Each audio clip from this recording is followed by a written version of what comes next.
This is Tim here from YourSix Studios. Today in this video I'm going to show you how to cancel PlayStation Plus on your PlayStation 4.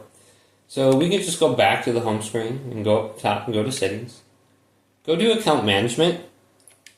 Now under here go to account information. And wait for this to load. You might have to verify like your account information and sign in with a password or something like that. But we can go on down now to subscriptions. Select this and wait for this to load. Go to PlayStation Plus. And there will be an option to cancel it right here.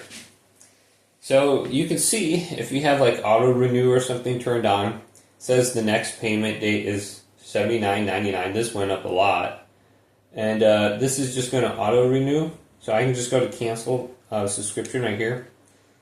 And then we can go to confirm cancellation. Are you sure you want to cancel your subscription? You'll lose benefits on that date.